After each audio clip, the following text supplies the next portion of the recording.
The injured one smelled like copper fear and broken bone, and she smelled like that from 300 meters away, which meant Aveth was already too late to be calm about it.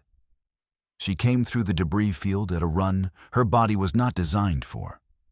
6 limbs cycling in the emergency gate her broodmother had drilled into her before first molt. The one that felt like falling forward and catching yourself, over and over, forever. The ridge had come down without warning.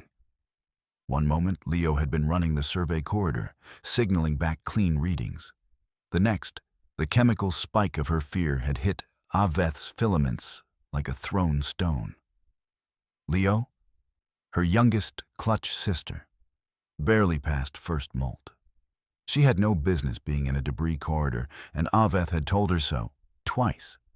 And Leo had said, "Yes, Commander," and then done it anyway because she was 20 cycles old and invincible right up until she wasn't. The smell reached Aveth first. The broken bone. The blood, which in Vethka carried a sharp mineral edge, almost like the inside of a struck flint. The fear, thinner now, fading into the exhausted chemical register that meant the body had been afraid for long enough that it was beginning to accept its situation. And then another smell entirely. Aveth stopped. It came from ahead, from the direction of the debris collapse, and it had no name in the Vethka olfactory lexicon. Not threat, not prey, not ally chemical, which had its own warm and slightly oily signature. Something else. Something her filaments were reaching toward the way they reached toward water after a dry cycle, involuntarily, with a hunger she hadn't authorized.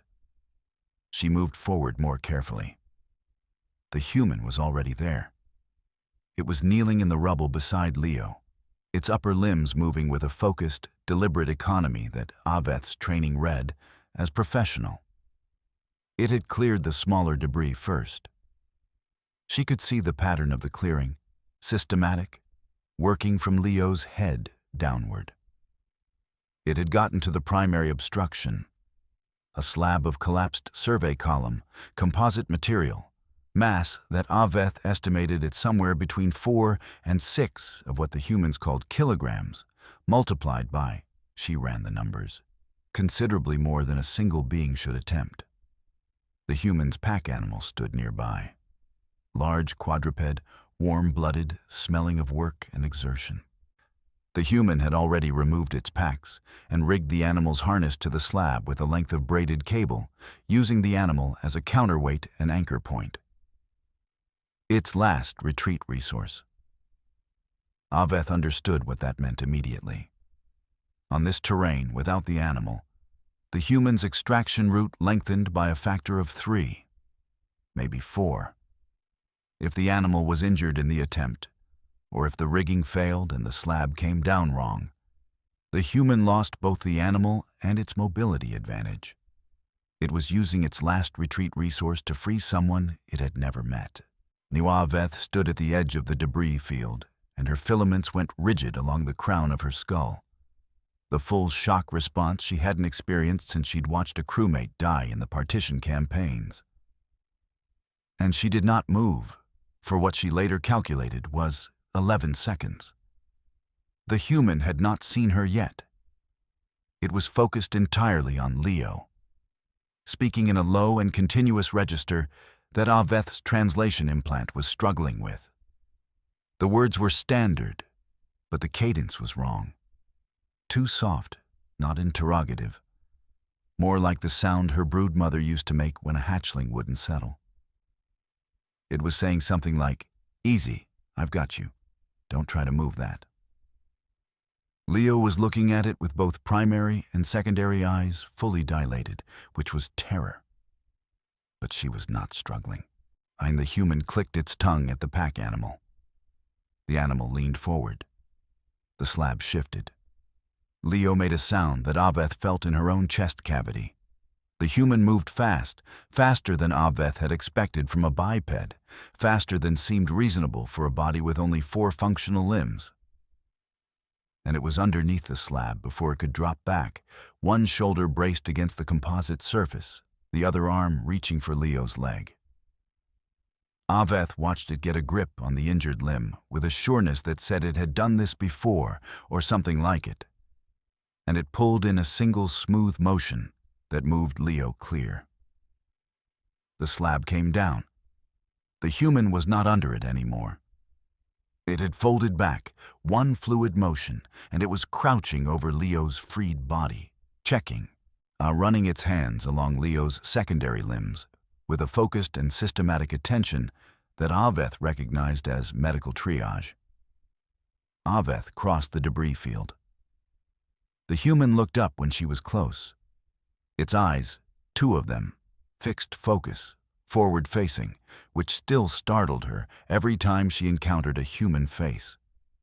Tracked to her immediately. And she read threat assessment in the way its body gathered very slightly, the preparatory tension of a predator species that had just noticed another predator species in its immediate vicinity. Then it went still.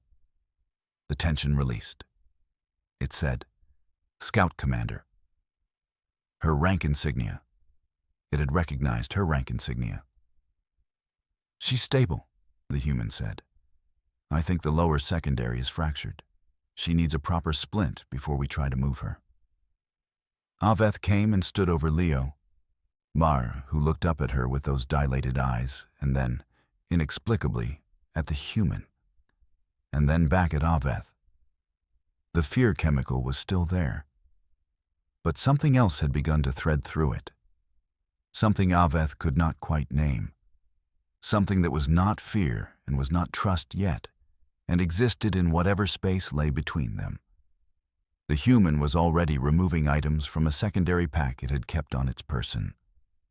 Aveth watched its hands. She noted distantly that the harness on the pack animal had 8 buckles. She counted them again. 8.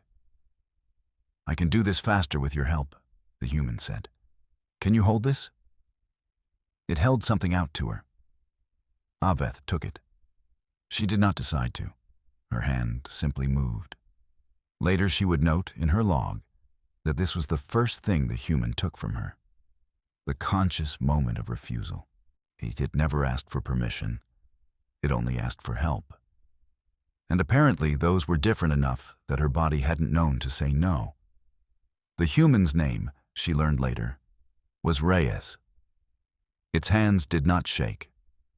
Aveth asked her question when Leo was stable, and the immediate task was done, because that was the point at which transaction should logically occur. She had received a service. She had resources to offer. The Vethka exchange protocols were clear. You acknowledged the service. You named your resource. You negotiated the return. She said, "Name your price." The human, Reyes, looked up from where it was tying off the last of the splint binding. It had used its own equipment for the splint. Aveth had recognized the piece as survey grade, calibrated, not easily replaced in the field. She had watched it bind the equipment to Leo's limb without hesitation, without a flicker of the chemical signature that might accompany reluctance or loss. Just the binding, methodical and practiced. And then the knot, clean and final. It looked at her with those fixed focus eyes and said, "What?" "Your price," Aveth said, "for the extraction, for the medical resource." She indicated the ruined survey equipment on Leo's leg. "Name what you want." The human was quiet for a moment. Something moved across its face that Aveth's training in bipedal expression reading could not fully classify. Not confusion, exactly. The chemical signature accompanying it was more complex than confusion. There was something light in it, something almost like amusement. But underneath that a warmth that Aveth's filaments registered as entirely genuine. "No, there isn't one," Reyes said. Aveth processed this. "You require nothing in exchange," she said. "No." "For the animal's deployment, for the equipment?" "No." Aveth's filaments shifted. She had trained herself out of showing the full shock rigidity response in professional settings. It read as weakness to most species she encountered, and the Vethika did not show weakness. But something in the crown of her skull went tight and stayed there. She reached into her field kit and produced the resource packet she carried for exactly these situations. Condensed mineral deposits from the Vethika home system, high exchange value, accepted across 14 species in the known territories. She held it out. Reyes looked at it. I don't need that. It is worth. I know what it's worth. The human set down the remainder of the medical supplies it had been tidying and gave her its full attention.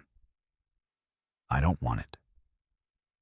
Aveth cycled through the known species templates she had encountered in 30 cycles of scout work. The Chethri, who would never render aid without pre-negotiated terms. The Ilvar Coalition, who maintained a complex and exacting system of social debt that could follow a bloodline for generations. The Maret Commonality, who simply did not engage with strangers at all.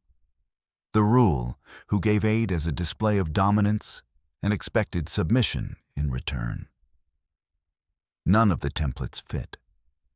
She stood with the resource packet still extended and watched Reyes go back to tidying the medical supplies, unsorting small implements into a case with a quiet and focused efficiency that suggested it was not performing the activity, but actually doing it, actually finishing the task, actually moving on. As if the transaction were already complete.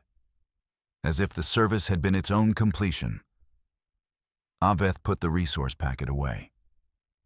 She looked at Leo. Leo was watching Reyes with those still dilated secondary eyes.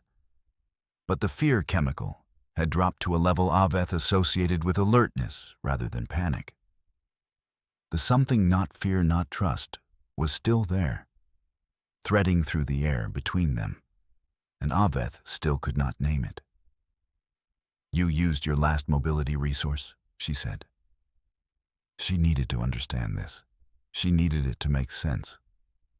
The animal. Without it, your extraction route is compromised. Yeah, Reyes said. I know. And you require nothing in return. Reyes glanced at Leo, then at Aveth. Something in its expression shifted again, something she couldn't read, and it said, she was stuck. As if that were an answer. As if that were, in fact, the entire answer. Aveth's filaments were doing something she could not control, a slow cycling she associated with encounters that had exceeded her processing capacity. She looked down at Leo, who was looking at Reyes, who had gone back to the supply case. She looked at the pack animal, standing quiet at the periphery of the site, its harness now bearing the marks of the rigging work. She looked at the empty spaces in Reyes's kit where the survey equipment had been. She counted the buckles on the harness again. 1, 2, 3. The fourth was newer than the others, a different material, a different color, a repair. She kept counting. 5, 6, 7, 8. She could not stop counting them. Night came fast in the valley, which Reyes explained was a function of the ridge geometry, not the planet's actual light cycle. The planet had something like a 19-hour day. They had, Reyes said, roughly 9 hours before useful light returned. They could not move Leo yet. The secondary limb fracture needed the inflammation cycle to begin stabilizing before transport, and Vethika physiology was not forgiving of rushed movement on fresh breaks. Aveth knew this. She had already run the calculations. They were staying. Reyes had made no argument about this. It had surveyed the site, identified a position with overhead coverage from the remaining intact sections of the survey column, set the pack animal to graze on the low scrub growth nearby, and begun making a camp. Aveth watched it make fire. This was not the first time she had encountered human fire use. She had been briefed on it. She had seen it in observation footage. but observation footage did not carry chemical information, and the smell of controlled combustion, wood and resin and heat, sharp and complex, triggered something in her olfactory processing that she needed a moment to identify.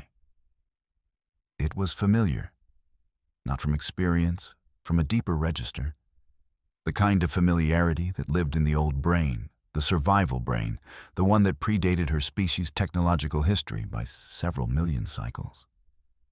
The smell said, warmth, safety, the center of the circle. She had always thought that was a Vethka thing.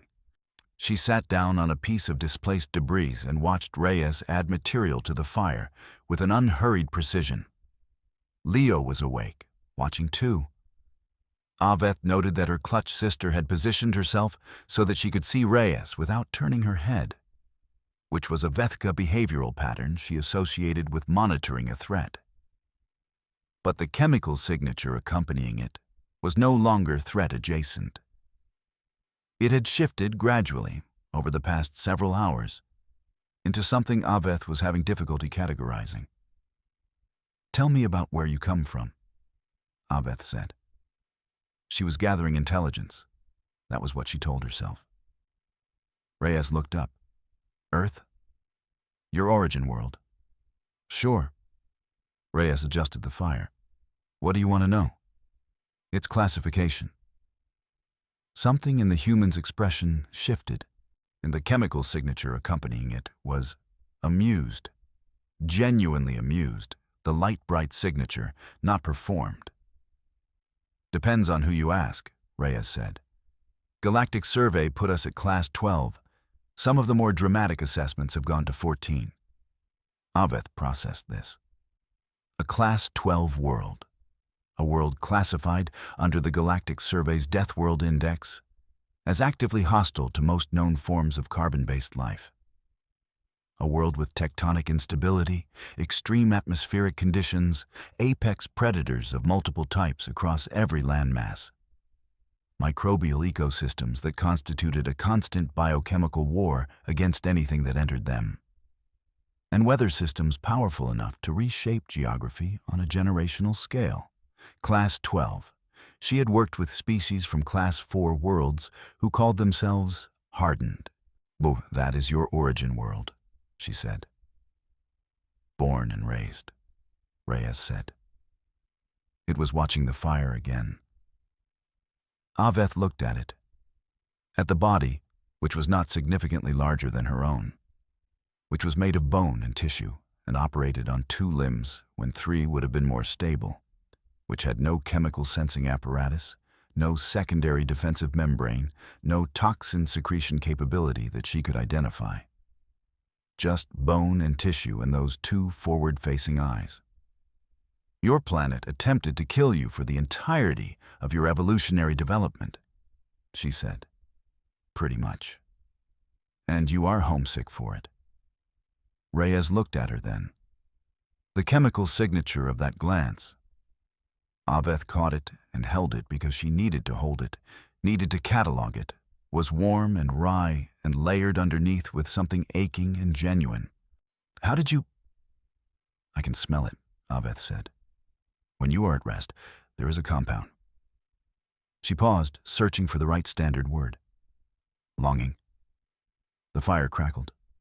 Reyes said nothing for a moment. "Yeah," it said finally. "I miss it.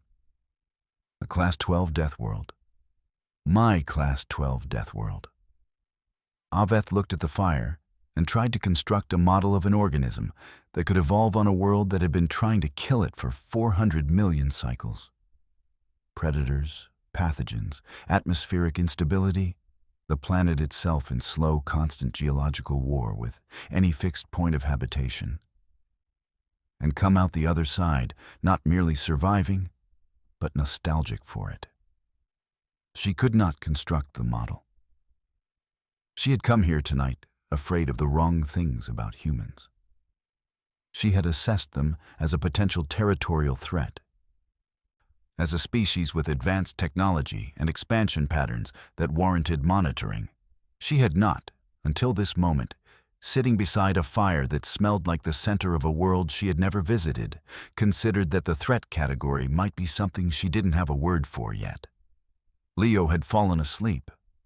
Her chemical signature had settled into the deep, even register of genuine rest. No fear, no pain below the chronic background of the injury. Just the slow mineral warmth that meant her body was working. Aveth watched the fire and did not tell Reyes about the fleet's recall window. She told herself she would tell it in the morning, when Leo was better. When she had the numbers right in her head, she told herself that. Leo spoke at dawn. Now when the ridge geometry finally relented and the light came back orange and direct across the debris field, she spoke to Reyes. This was not a surprise. Leo had been watching Reyes throughout the night with those cataloging secondary eyes, and Aveth had watched the watching. And she had seen the shift in Leo's chemical signature from alert monitoring to something that had, in the last hours before dawn, settled into a quality she associated with the early stages of clutch bond. The trust before trust. The leaning in. Leo said, "The animal." Reyes, who had been checking the pack animal's legs for strain from the previous day's work, looked up. "What about her?" "You gave her." Leo's standard was textbook formal, careful. She was young enough that she'd learned it from documentation rather than immersion. "Your last, and you gave your last animal." "Yeah," Reyes said. "Why?" The word landed quiet in the morning air and stayed there. Aveth heard it the way she heard structural sounds in a compromised environment, with her whole body, not just her ears. Reyes was quiet for a moment. It ran its hand along the pack animal's flank, a gesture Aveth had seen it perform multiple times. Always the same, always that specific movement from shoulder to hip, as if checking something or saying something that didn't require words. "Because you were stuck," it said. Leo's filaments, young, very fine, not yet the full adult complement, moved in a slow wave across her skull crown. "That is the whole answer?" "That's the whole answer?" Aveth was looking at the translation device Reyes wore at its collarbone. It had 3 small indicator lights, and they were all steady blue, which she understood meant active and functional. She counted them. 1, 2, 3, 1, 2, 3. She counted them again. Leo said, "In Vethka." A pause. "In Vethka there is a word, Sethva." She pronounced it carefully. It means the correct grief of acceptable loss. When you must choose, and the thing you choose to lose is not the most important thing. So the grief is... She paused, reaching. "Rational. Correct. It is a good grief." "Okay," Reyes said. "You had Sethva calculation available," Leo said. "I was acceptable loss. I was not your clutch sister. I was not your crew. I was not even your species." Her filaments moved again. "Your Sethva calculation said, leave her." Reyes looked at the animal, then at Leo. "My Sethva calculation," it said slowly, "is broken." 3 words. Aveth had been counting the indicator lights for long enough that she had lost count and started over twice. She put her eyes on the fire's remnants instead. The ash had the color of certain deep space nebulae, gray-white, particular, the kind of color that caught light at an angle and made you look twice. The translation device said 3 words, and her filaments were fully rigid at the crown of her skull, and she needed to be looking at something small and specific and manageable. So she looked at the ash, and she counted the way it had settled. The specific shapes of the cooled coals, the way one larger piece had broken along a stress fracture, and the 2 halves had come to rest with their broken faces touching. She counted the pieces of ash. She got to 14 and stopped. She did not have a place to file those 3 words. She had tried to file them and found that the drawer was not there. There was a space where the drawer should be, and inside the space was not nothing. Something she didn't have the vocabulary for. Her broodmother had taught her Sethva before she could count to 10. It was the first lesson. It was the foundation. A rational being calculates acceptable loss and finds peace in the calculation and does not spend resources on what cannot be saved. Reyes's Sethva calculation was broken. Aveth sat with that. She sat with it for a very long time. The second morning, Aveth woke before Reyes. She had not intended to sleep. She had sat through the first night watching, and through the second she had intended to do the same. It was a professional necessity. Situational awareness. Appropriate vigilance for a scout commander in uncertain territory. But at some point in the hours before dawn, her body had simply stopped her the way exhausted bodies do, without asking. And she had come back to consciousness to find she was lying on her side in the debris field with Leo's breathing slow and steady nearby, and Reyes's fire reduced to embers. Reyes was already awake.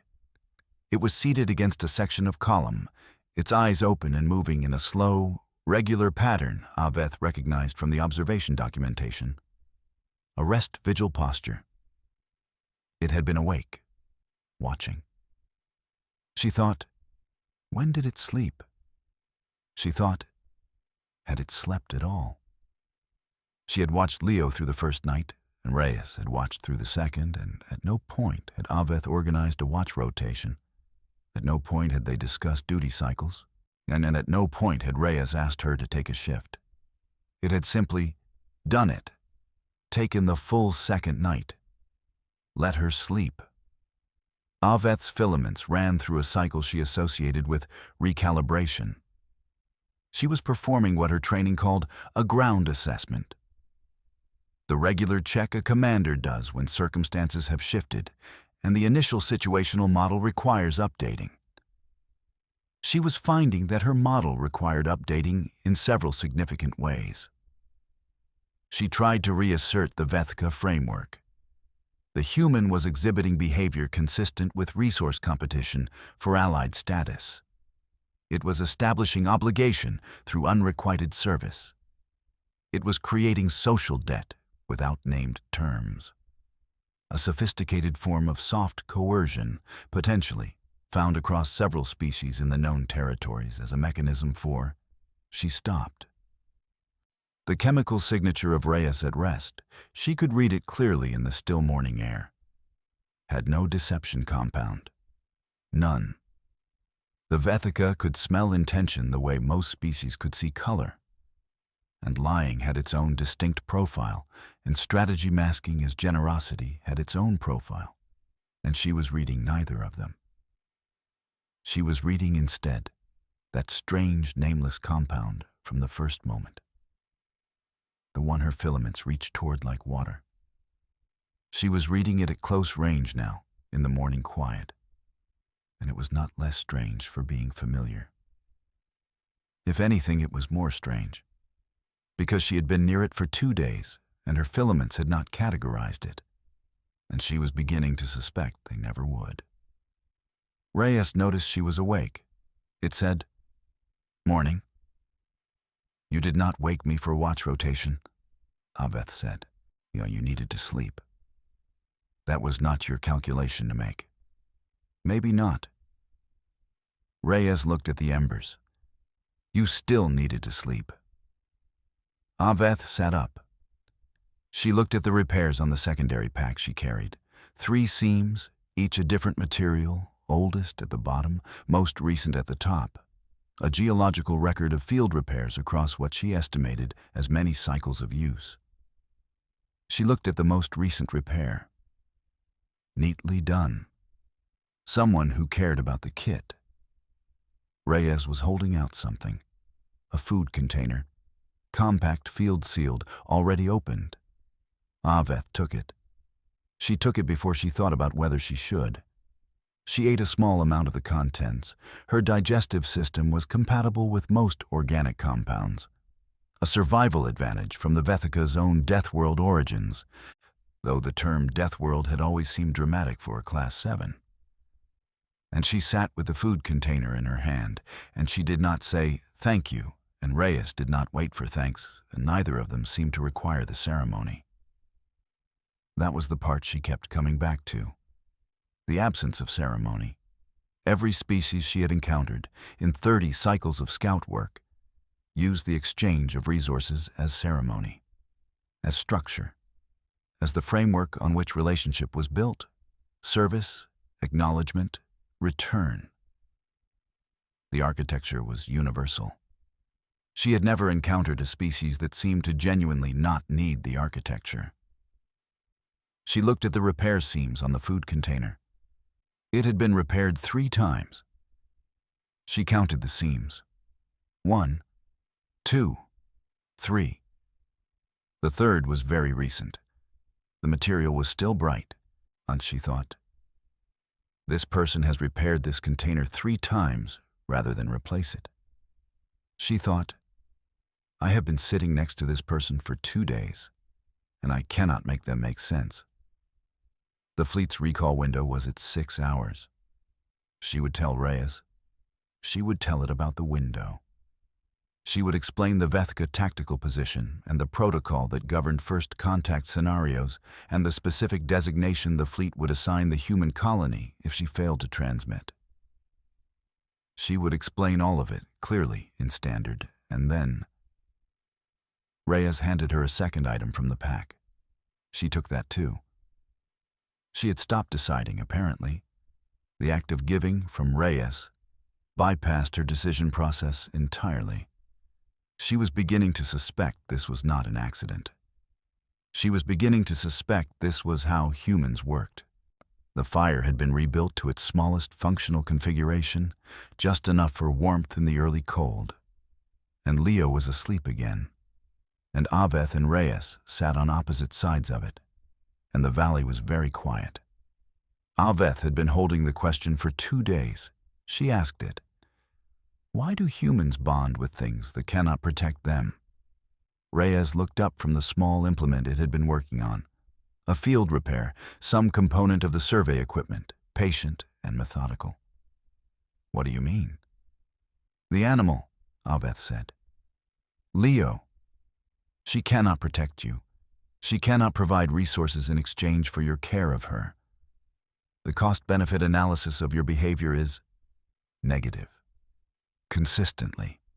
You have been net negative since the moment I arrived." Reyes set down the implement. It was quiet for a moment. Sahos and Aveth read its chemical signature. Not the composing response signature, not the constructing argument signature, but something more like the reaching for something true signature, which she had learned to recognize over the past 2 days as the one that meant what followed would be genuine. "I don't do it because it protects me," Reyes said. "Then why?" Reyes looked at the fire.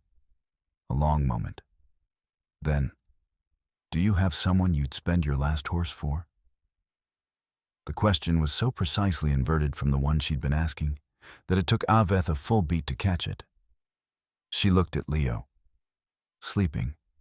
Filaments relaxed, chemistry clean, body doing its patient work of healing. "Yes," she said. "Then you already know why." Aveth opened her mouth to argue and found that she did not have an argument. Yet the argument required an assumption she could no longer make. That there was something wrong with the calculus, that the math was broken, that spending your last horse required justification that met Vethika standards of rationality. She had watched Reyes move through 2 days of net negative cost-benefit, and she had not been able to identify a single moment of complaint. Not performed stoicism, not calculation disguised as generosity. Just the doing of the thing, and then the next thing, and then the next, with the same quiet and focused attention the whole way through. Aveth said, "What does she smell like? When she is afraid?" It was not what she had meant to say next. She had meant to say something that contained an argument. But the question had been closer to the surface than she realized, and it came out before she thought it. Reyes looked at her. Leo? When she's frightened, can you tell? Not the way you can. Reyes paused. She goes still, and she watches the exits. Aveth said. She smells like high iron and sharp mineral, like struck flint. When she was trapped, it was very strong.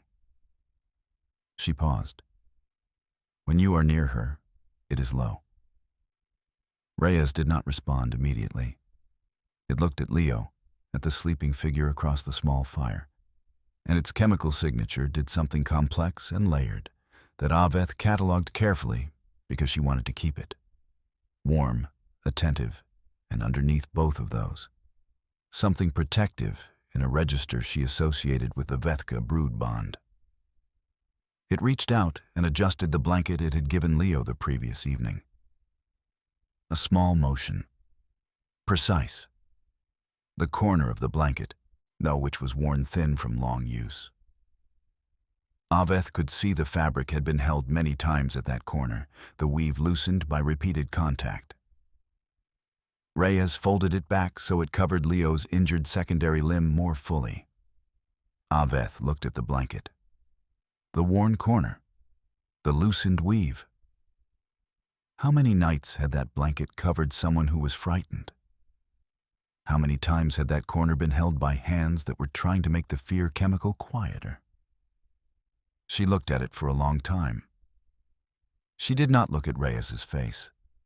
She wasn't ready to look at Reyes's face. The fire said small things in the dark, as fires do, and the valley was quiet around them, and Aveth sat with the fleet recall window counting down in the back of her mind, and the worn corner of the blanket in her eyes, and the strange, nameless compound in her filaments. Or when she thought, I'm going to have to tell it. She thought, tomorrow. Tomorrow I will tell it. She did not tell it that night. The fleet's recall window was at 6 hours when Sergeant Price arrived. Aveth heard him before she saw him, boots on loose rock, a heavier tread than Reyes. The blunt chemical profile of a being that was not surprised by much and had long ago made a professional accommodation with danger.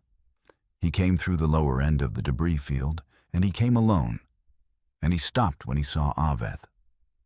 His chemical signature said, Threat Assessment, Rapid, Competent, Coming Off High.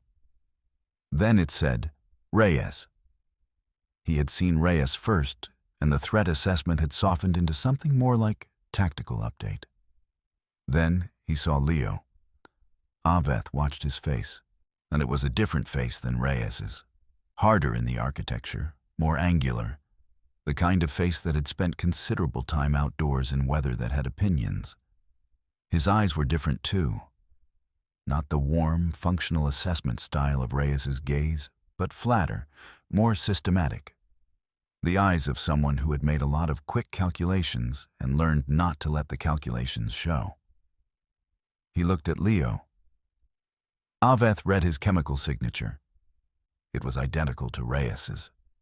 Not the same compound, not the same intensity, but the same category, the same warm attentive register, the same protective undertone, the same absence of predator assessment or resource calculation that she would have expected from any species encountering an unknown injured life form.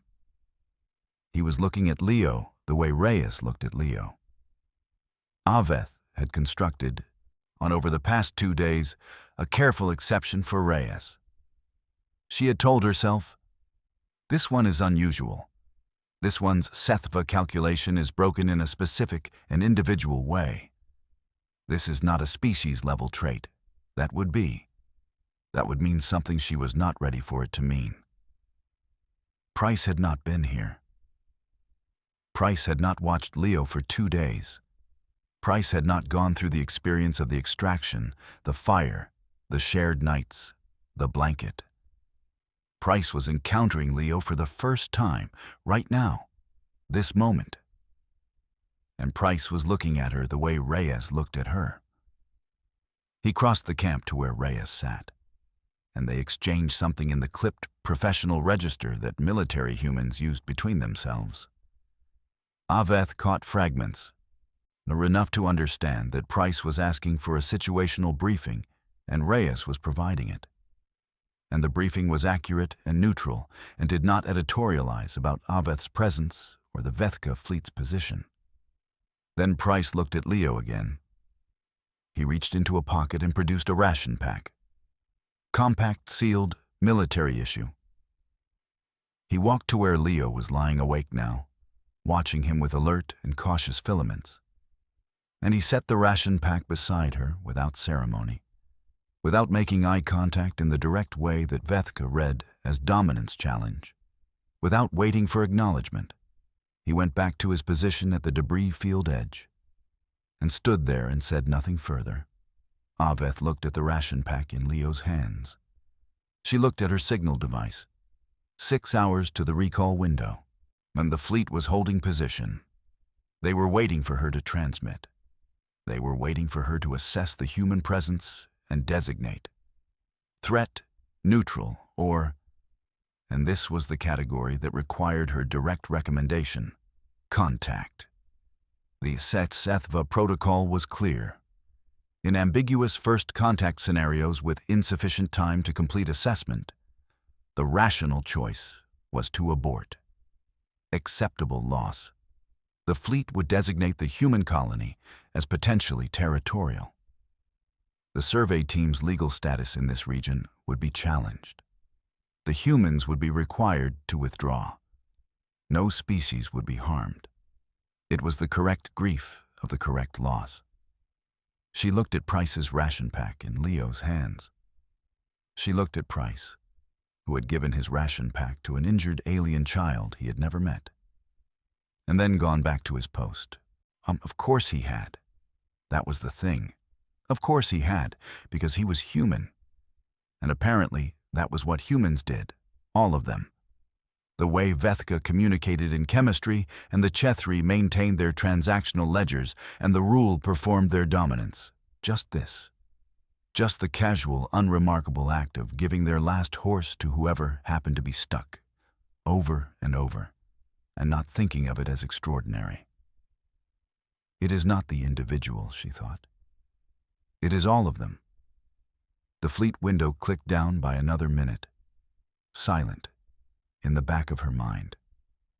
She put the signal device back in her kit. She would transmit, she told herself, after she had finished thinking. The aftershock came in the 3rd hour of the 6th morning, and Aveth felt it through the ground before she heard it. A low lateral vibration that her survival brain recognized as wrong before her conscious mind had assembled the pattern. Then the sound. Then the debris. It came from the upper section of the ridge, not the collapsed section. The section Aveth had assessed as stable and weighted accordingly. In her assessment, it had been stable.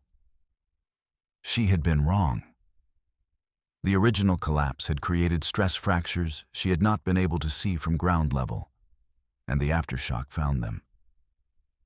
The slab came down fast, and it came down wrong, and Leo was in its path. Aveth heard Leo scream, the chemical spike of it, terror and pain, high iron and struck flint at maximum concentration, hit her filaments like a concussion. She ran. 6 limbs in the emergency gate, everything she had. She calculated as she ran. The falling material, the rate of descent, Leo's position, the debris geometry, her own speed. She ran the Sethva. She ran it fast, in the way a scout commander runs it in active crisis, without sentiment, with the specific and brutal honesty the calculation demands. She would not reach Leo in time. The probability was 97.3%. She would not reach Leo in time. The slab was going to come down. She ran the secondary calculation. What could be done after? Medical response time. Transport options given the fleet window. Probability of survival given the injury profile. She was still running. The numbers were running parallel to her legs. Reyes was already in the debris. No suit, no equipment. It had been 6 meters away when the aftershock hit, and it had moved before Aveth had fully processed the event. Before she had begun her run, and it was already at the debris pile, already moving stone with its hands, already... How was it moving that fast? How was it always moving that fast? It had 4 limbs and no chemical sense array, and it was already there. The slab was still descending. Slower now because it had caught on a secondary support, not stopped, slowing. But it would come down. Reyes found the piece it was looking for. Aveth watched it identify the structural anchor point, the piece that, if removed, would allow Leo to pull free from the smaller debris trapping her secondary limb. It was a composite block, roughly trapezoidal, buried under secondary material. Reyes cleared the secondary material with its hands. She could see the chemical trace of exertion now. The human body running on its emergency systems, pushing past the polite limits of what it was supposed to do. It got both hands under the block. The slab was 3 seconds out. Aveth's filaments went rigid. Bone-white, full shock, every filament fully erect along the crown of her skull. She could not feel them. She had stopped feeling them. She was watching Reyes's hands. The block weighed. She ran the estimate.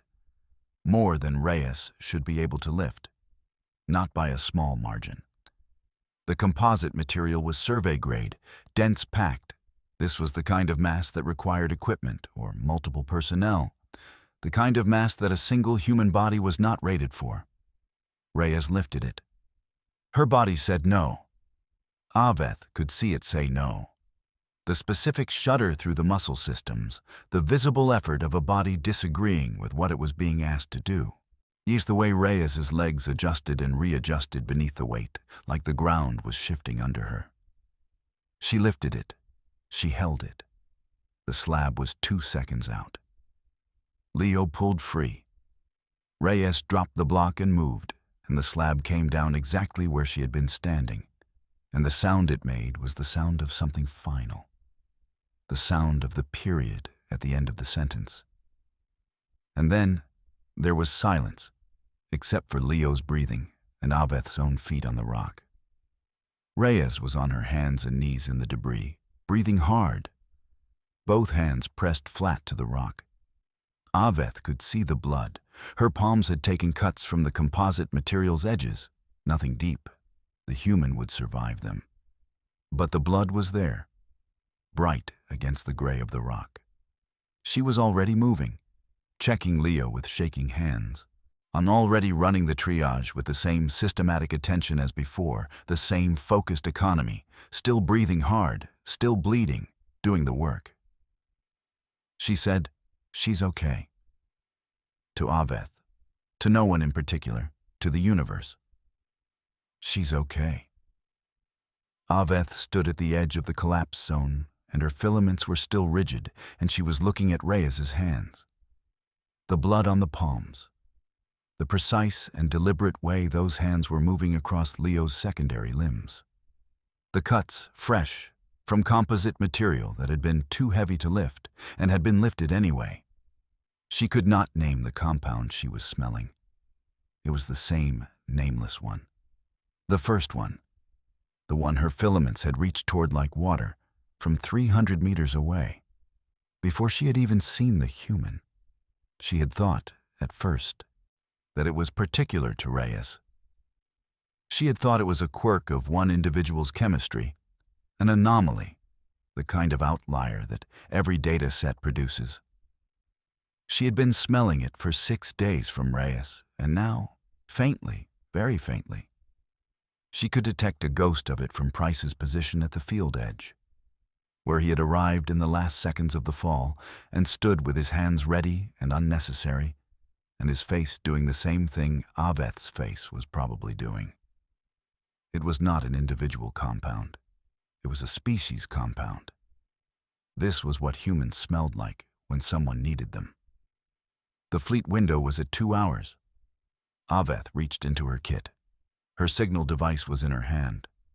She looked at Reyes's bloody hands, still moving across Leo's limbs, patient and careful and present. She composed the Scifi signal, and the cursor on the signal device blinked, waiting. She held it for a long time. Aveth sent a different signal, not Scifi. The other one, the one she had not transmitted in 30 cycles of scout work because it required personal certainty, command responsibility, the willingness to stand behind the recommendation with her career and her continued assignment. The one that said, "Do not act. I am still in contact. Hold position. I am gathering data." The fleet would hold.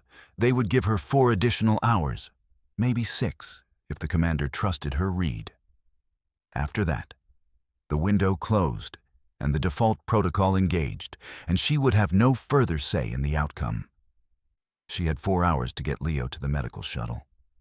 The shuttle was on the far side of the human survey perimeter. She looked at Reyes. Reyes was cleaning her hands with a field cloth, methodical, removing the blood with the same efficient attention she applied to everything. She had already finished the triage and stabilized Leo for transport and checked the pack animal's stress points from the previous day's work and done all of it with no one asking her to. She looked up and found Aveth looking at her. Aveth said, "I need to reach my fleet's medical shuttle. It is positioned at grid reference." She gave the coordinates. Reyes looked at the coordinates on her own device, looked back at Aveth.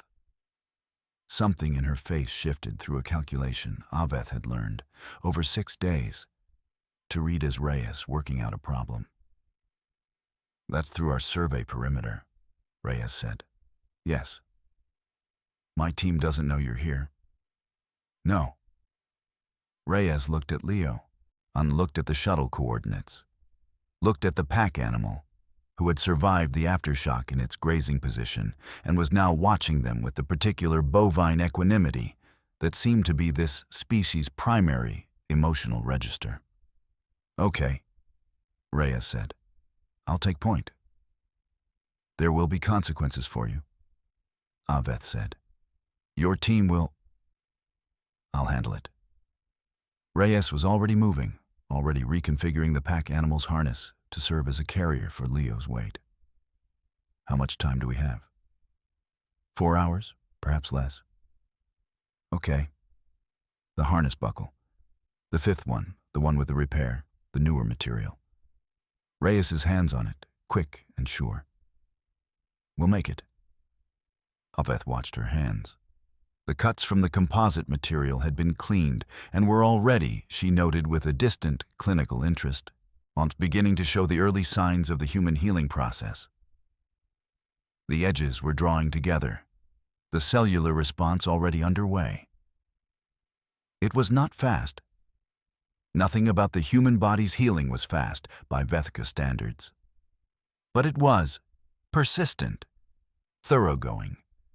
The kind of healing that would leave a scar rather than a wound, that would create density rather than weakness, that would shore up rather than simply close.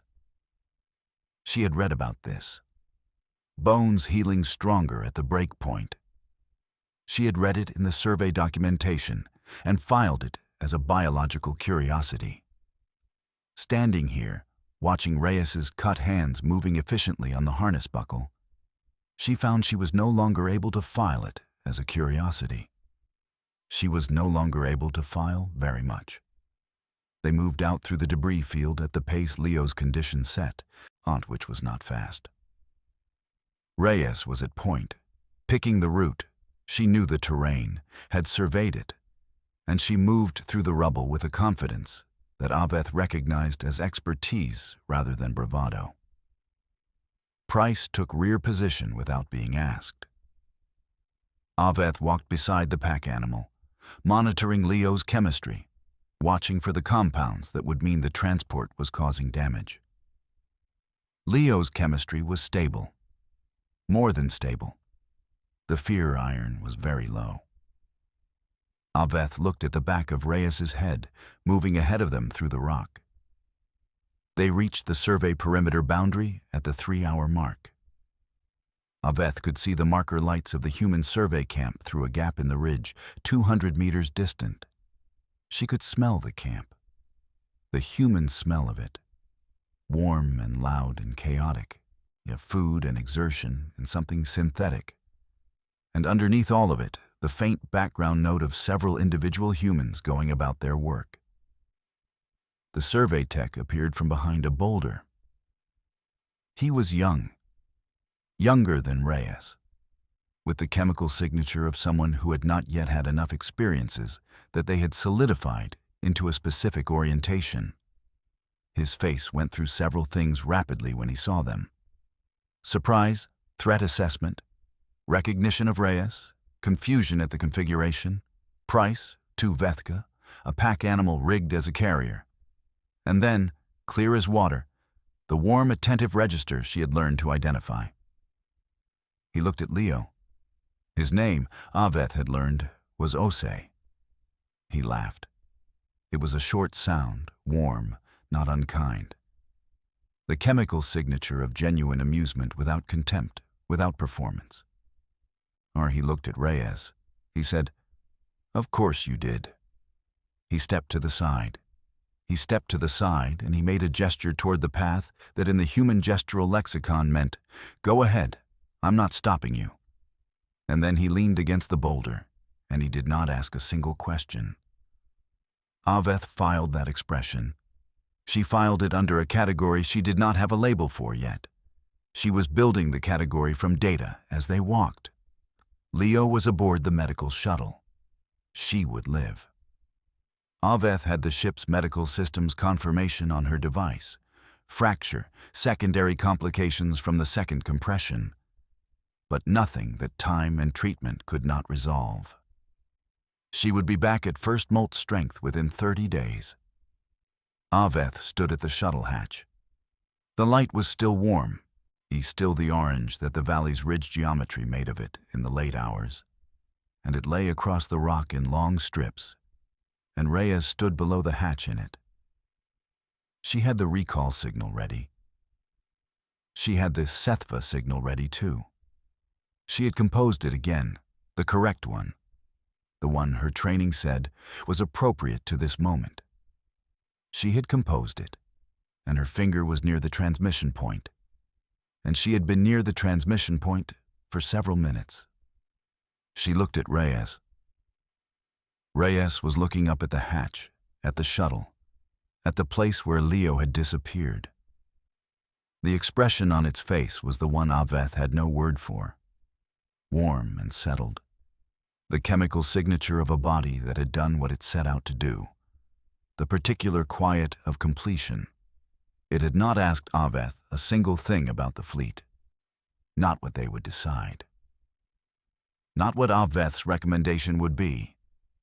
Not whether there would be consequences for the colony survey team, for the brief perimeter breach, for the diplomatic wait of 2 days in a debris field with a Vethka scout commander who had withheld critical tactical information. It had just gotten Leo to the shuttle.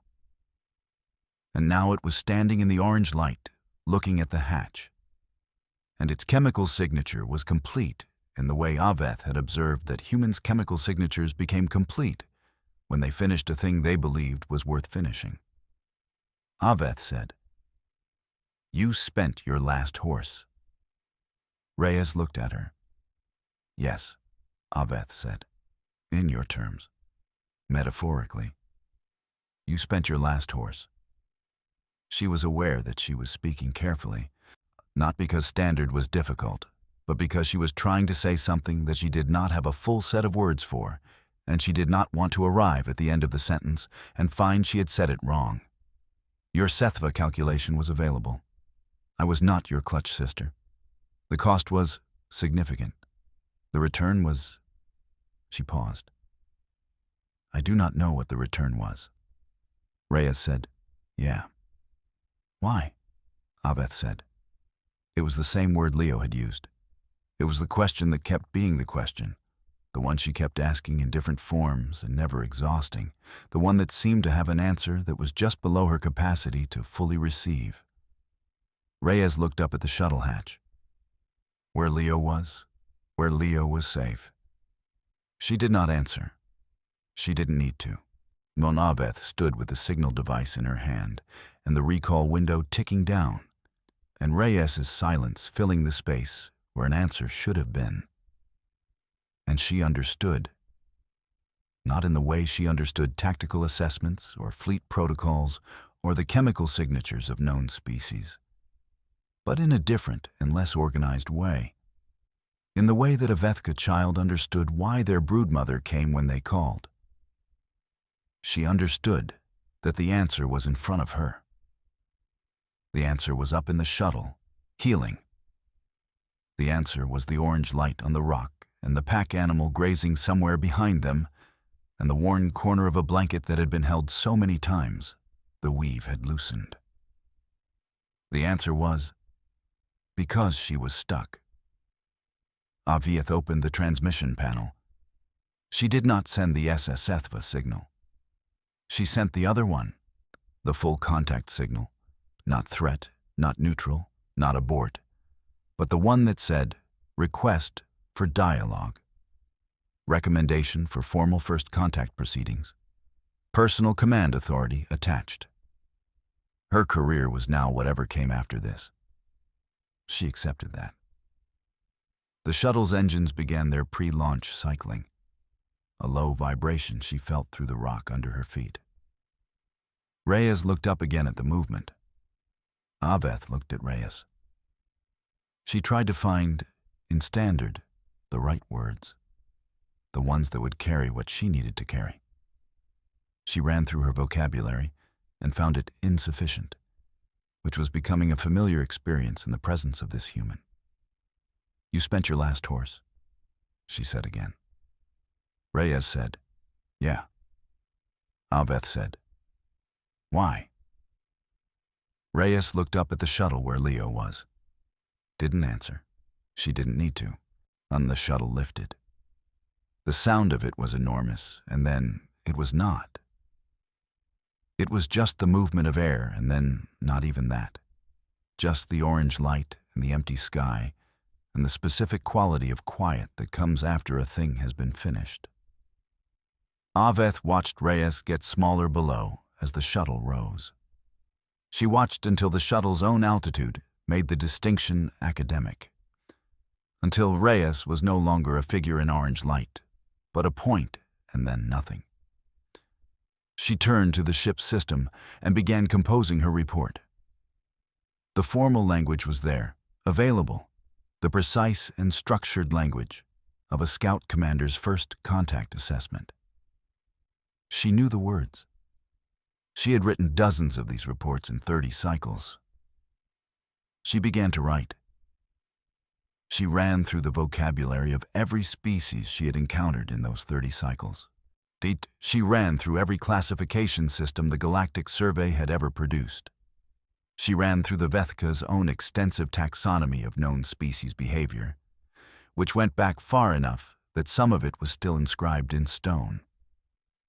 She reached, involuntarily, for Sethva, the word her broodmother had taught her first, the foundation of rational behavior, the correct grief of acceptable loss, the word her civilization had used for its survival, for its sense of the world, for the architecture of every decision she had ever made that she was proud of. She reached for it. It no longer fit, not in the way it used to fit. Snug and load-bearing, the keystone of the arch. It fit the way a garment fits after you have grown. Technically on the body, no longer of it. She knew what had happened to it, and she knew when it had started. The moment she had stood at the edge of a debris field and smelled a compound her filaments had no name for, and watched a human use its last retreat resource to free someone it had never met, and had been unable, for the first time in 30 cycles, to find the correct drawer to file it in. The drawer was still empty. She did not expect to fill it. She began to write the report. The language was careful and formal and precise, because she was a scout commander, and that was how she did things, and because the fleet commander deserved her best work, and because what she had witnessed deserved to be described with care. But she left a space near the end. A space where the conclusion should go. The formal recommendation. She had already transmitted that. She already knew what it said. She filled the space with the only words she had that came close. This species, she wrote, does not have the word Scifi. I have confirmed this through direct inquiry. I have considered the possibility that they have the concept under a different name. After 6 days of proximity, I do not believe they have the concept at all. I am aware this should concern me. I find that it does not. She stopped there. That was enough. The fleet commander would read between those lines. Commanders always did. And what was there to read would be sufficient. She sent the report. Then she sat for a long time in the quiet of the shuttle, with the engines humming and the stars through the viewport doing what stars do, and her filaments at rest in the warm, recycled air. She thought about a worn corner on a blanket, and about 8 buckles on a harness, and the 4th one being a repair. About 3 indicator lights, steady blue. About a food container repaired 3 times and still being used. She thought about Osei leaning against a boulder saying, "Of course you did," in a voice that was warm as a fire, built for comfort and not only warmth. She thought about what it would mean to carry this back to the fleet, to the Vethika home system, to the long civilization of a species that had learned Scifi before their hatchlings could count, that had survived on a Class 7 world by knowing what was worth grieving and what was worth releasing. She thought about what it would mean to her civilization that somewhere in the galaxy there was a species that had never needed that word. She reached for Scifi. It was there, and it would always be there. 30 cycles of use had cut it too deep to lose. But it no longer felt like the first thing. She did not know what the first thing was now. She did not have a name for it. She had a feeling, quiet and persistent, that she was going to spend the rest of her life looking for the name, that the looking would be worth it. Outside the viewport, the stars held their positions, ancient and untroubled, and the planet turned below her. And somewhere on its surface, a human was walking back through an orange-lit debris field to a survey camp, where her team would have questions she would answer without drama, and there would be consequences she would manage without complaint, because the work had been done, and Lio was alive, and whatever came next was just the next thing to be done. And the shuttle carried Aveth away from all of that. She did not look away from the viewport until the planet was small enough to hold in the circle of one eye. Even then, she didn't look away. She was still looking when the stars closed around it,